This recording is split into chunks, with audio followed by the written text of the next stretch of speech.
encyclique. En effet, cette encyclique choque. Elle choque parce qu'elle est complexe, elle est longue, elle semble trop généreuse, elle semble unilatérale, idéaliste, utopiste. Et après, elle rassure.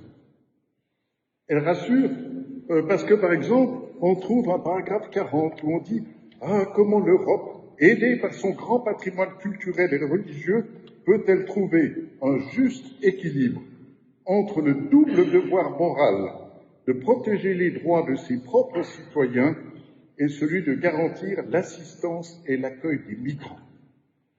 Et là, on voit qu'il y a quelque chose de solide qui est fondé sur deux piliers. Un pilier de respect des habitants de nos propres pays et un pilier des gens qui viennent migrer chez nous.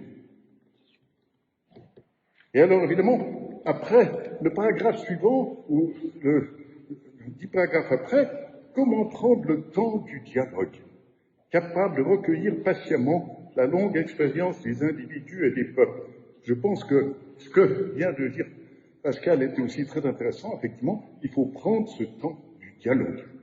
Et c'est seulement par ce dialogue qu'on va réussir à comprendre qui est l'autre, à l'accepter et aussi à lui faire accepter notre propre identité.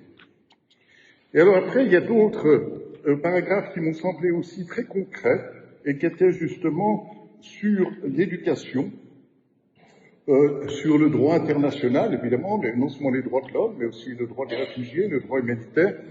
C'est bien, c'est parfait, j'en suis enchanté. Et puis après aussi sur des programmes qui me semblent intéressants aussi pour nous, et que je pense nos amis allemands ont mis en pratique, des programmes de parrainage privé et communautaire. Et comme vous le savez, même en Suisse, on a eu des programmes de jumelage entre villages et villes genevoises, mais aussi suisses, et ces parrainages ont été très utiles, avec des villages et des villes roumaines. Et je pense qu'on doit continuer justement dans ces directions qui sont données par cette encyclique, et cette encyclique est effectivement souvent beaucoup plus concrète qu'on ne le croit. C'est-à-dire qu'il y a énormément de déclarations générales, mais justement, passons au concret. Et quels sont les défis? Les défis, je dirais que les défis, d'abord, c'est un appel à l'ouverture. L'ouverture. Et l'ouverture, je dirais, du regard. L'ouverture du regard, et comme le disait son éminence ce matin, pour réaliser les besoins de l'humanité.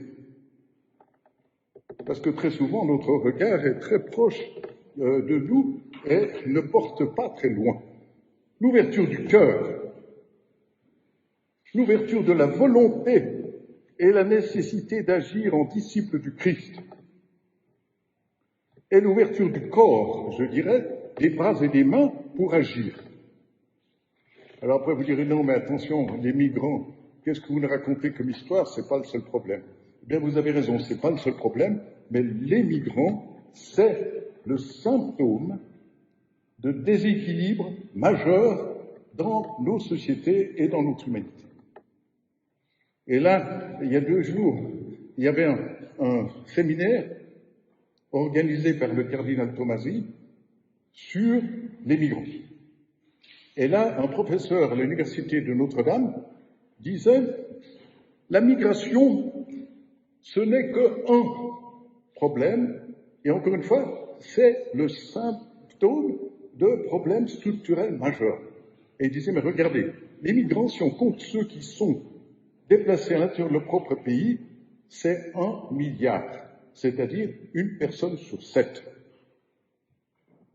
Et alors, quels sont les problèmes? Il disait, mais si on voit ce qui se passe, on se rend compte qu'il y a 19% de la population mondiale qui vivent sur moins de $2 par jour, 48% qui vivent sur moins de $2, 75% sur moins de $10 et 95% du monde qui vit sur moins de $50 par jour.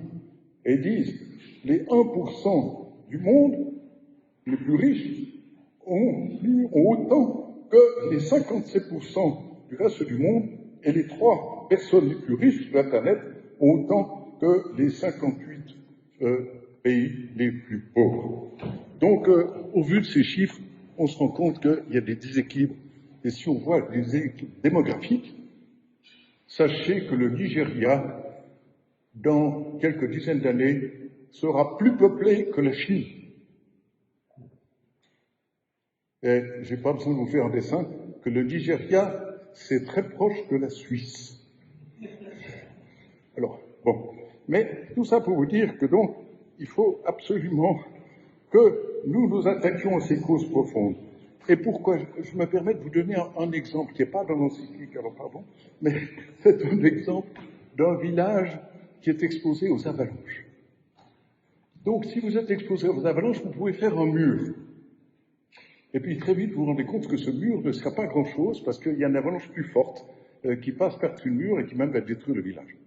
Le seul moyen pour véritablement se défendre contre l'avalanche, c'est de planter des arbres dans la montagne. Si vous renversez l'image et vous voyez l'Afrique, par exemple, et vous voyez le mur comme la Méditerranée, vous réalisez qu'effectivement, c'est seulement quand on arrivera à stabiliser économiquement, politiquement, ces pays africains, qui sont d'ailleurs richissimes, qu'on arrivera véritablement à faire face à la migration. Alors, je pense qu'il faut effectivement, en tant que catholique, refonder la coopération internationale sur la doctrine sociale de l'Église catholique. Et là aussi, notre cher pape François dépasse la doctrine sociale de l'Église catholique, puisqu'il dit « je veux le faire aussi sur des valeurs fondamentales qui sont partagées par les religions ». C'est vraiment très important, et je pense que dans ce sens-là, ce qu'il propose, c'est certainement une mobilisation de la conscience publique, et il parle aussi non seulement des gouvernements, il parle aussi des organisations internationales, et il parle aussi d'une approche concrète. Donc je pense que ce que nous devons trouver, c'est aussi trouver dans des documents récents qui sont venus du magistère à Rome, et qui sont par exemple Laudato Si, évidemment, je sais que tu as déjà mentionné ça, et Laudato Si mérite d'être revu, mais il y a aussi des orientations pastorales sur les victimes de la traite. C'est des choses qui sont extrêmement concrètes, qui vont même jusqu'au niveau des paroisses. Et là aussi, je pense que nous devons essayer, nous, d'aller dans le sens de l'intégration, nos fratelli tutti, dans nos vies personnelles, communautaires, mais évidemment aussi dans l'ordre de Malte.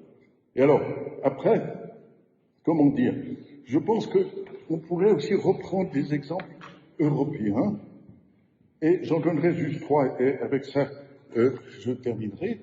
Ces 3 exemples, c'était le plan Marshall, qui a permis quand même aux puissances victorieuses, et en particulier aux États-Unis, de se réconcilier avec des pays qu'ils avaient sévèrement combattus et détruits, je dirais aussi avec beaucoup de dégâts et de pertes. Deuxièmement, il y a la communauté charbon et acier. Comme vous savez, c'est 3 catholiques, Alcide de Gasperi, Konrad Adenauer et Robert Schuman, qui, les 3, ont décidé, nous allons dorénavant mettre ensemble nos ressources pour éviter une guerre. Eh bien, je pense que aussi cette communauté charbon et acier mériterait d'être imitée sur un plan régional ou même sur un plan mondial. Et puis après, je pense qu'il y a une autre institution, et là aussi le Saint-Siège a participé beaucoup à cette institution, c'est l'OSCE, l'Organisation pour la sécurité et la coopération en Europe, qui est sortie de la conférence d'Helsinki. Et je dirais que là, de nouveau, on a vu une négociation qui dépassait l'Europe d'ailleurs, puisqu'il y avait aussi les États-Unis et le Canada, mais qui comportait évidemment la Russie et ce qui était à l'époque les États socialistes, mais qui amenait quand même une stabilisation des frontières, une stabilisation de la politique, et après, éventuellement même, finalement, amené une démocratisation, je dirais, des pays de l'Est. Donc je pense que sur ces trois exemples, j'aimerais vous laisser et dire en plus un dernier événement, c'est de dire qu'il y a un principe qu'on connaît bien en Suisse, mais qui malheureusement n'est pas toujours très connu, c'est en plus de la solidarité, c'est la subsidiarité.